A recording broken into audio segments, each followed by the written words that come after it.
અમરેલી પાંજરાપોળ ગૌશાળાની મુંબઈના દાતાઓએ મુલાકાત લીધી હતી। અમરેલી પાંજરાપોળ ગૌશાળાની મુંબઈના દાતાઓએ સર્વશ્રી કલાવંતીબેન પારેખ, સોનલબેન જોશી, ધર્મિષ્ઠાબેન મહેતા, રંજનબેન પારેખ, દક્ષાબેન ગાંધી, રીટાબેન કાણકિયાએ મુલાકાત લઈ સેવા ભાવનાથી ભારે પ્રભાવિત થયા હતા। અત્યારે આભાર માનું છું। પાંજરાપોળ ગૌશાળા છેલ્લા 80 વર્ષથી ચાલે છે।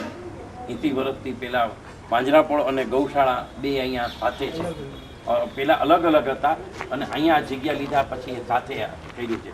એમાં પાંજરાપોળમાં લગભગ ગૌશાળા વિભાગમાં 40 થી 50 ઢોર છે। એમાં 20 થી 25 ગાયો જે છે એ દૂધ દેતી હોય છે, બાકીની આગળ પાછળ થતું હોય છે। બાકીની 400 જેટલી ગાયો, વાછડા, બળદ જે બધા છે, ન દણિયાતા બળદ કતલખાને જતા હોય, એને રાખી શકતા ન હોય, એ બધા અહીંયા કતલખાનેથી અટકાવી અને અહીંયા આવતા હોય છે। એ લોકો અહીંયા બળદ હોય છે।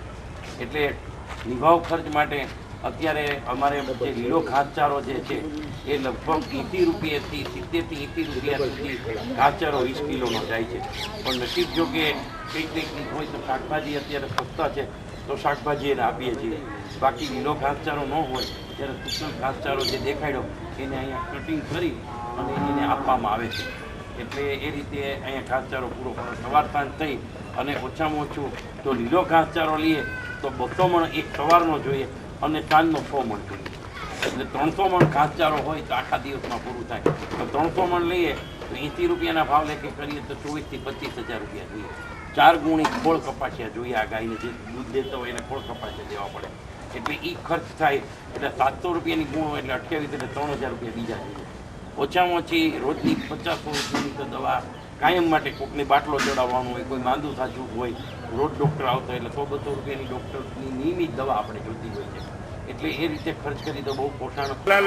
પ્રથમ તો આપનું નામ અને તમે આજે અહીંયા ગૌશાળાની મુલાકાતે આવ્યા તો તમને એમાં શું નવીનતા જોવા મળી અને તમને શું સારું લાગ્યું? મને મારું નામ સોનલ પંકજ દોશી છે અને અમે લીલિયાવાળા મુકુંદભાઈને ત્યાં હું એની દીકરી છું। એના દીકરાના લગ્ન હતા એટલે અમે લગ્ન પ્રસંગે અમે બધા મહેમાનો આવેલા હતા અને દિલીપભાઈએ અને રસિકભાઈએ અમને કીધું કે તમે લોકો ગૌશાળા જોવા આવો, એટલે અમે લોકો જોવા આવ્યા। અમે અહીંયા આવીને જોયું, બધું બહુ જ વ્યવસ્થા અને બધી બહુ વસ્તુઓ બધી બહુ સરસ અમને જોવા મળી અને અમને સંતોષ લાગ્યો। એ લોકોએ પાલાની ગાડીની એ રીતે વાત કરી અમને બરાબર લાગ્યું એટલે અમે લખાવી। તો અમે તમને લોકોને બી કહીએ છીએ કે જો તમે લોકો બી આ રીતે દાન કરી શકો તો કરો। આ ગૌશાળા બહુ જ સારી છે અને બધું બહુ વ્યવસ્થિત ચાલે છે। તો અત્યારે આ દુકાળના પહેલાંમાં બધી જરૂર છે તો તમે લોકો બી દાન કરો અને તમે બધાને શક્ય એટલી મદદ કરો એવી અપેક્ષા અમે રાખીએ છીએ। અમે આવેલા બધા એ જ ઈચ્છીએ છીએ। પાંજરાપોળ ગૌશાળા ટ્રસ્ટીને મંત્રી દિલીપભાઈ પરીખ આજે 2 દિવસ પહેલાં જ મુકુંદભાઈ લીલિયાવાળા અમારા મેન ટ્રસ્ટી જે છે એમને ત્યાં મહેમાનો આવેલા, એમને આજે પાંજરાપોળ ગૌશાળાનું આમંત્રણ આપ્યું અને તેઓ અત્રે અહીં આવ્યા। એનો અમને ઘણો સંતોષ છે।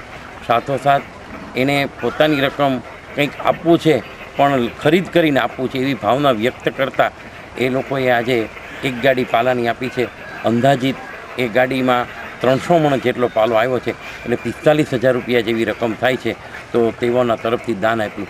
અત્રે ખાસ તો મારી પ્રજાજનોને વિનંતી છે કે દુષ્કાળનો સમય છે, 400 થી 500 જેટલી ગાયો સાચવવામાં કઠિનતા છે, બળદો પણ આવે છે। આજે જ કતલખાનેથી જતાં ભેંસું 4 ભેંસું અને પહેલાં 3 દિવસ પહેલાં 4 બળદો આવ્યા છે, એટલે 8 પશુઓ તો હમણાં આવ્યા છે, એટલે સંખ્યામાં પણ વધારો થાય છે।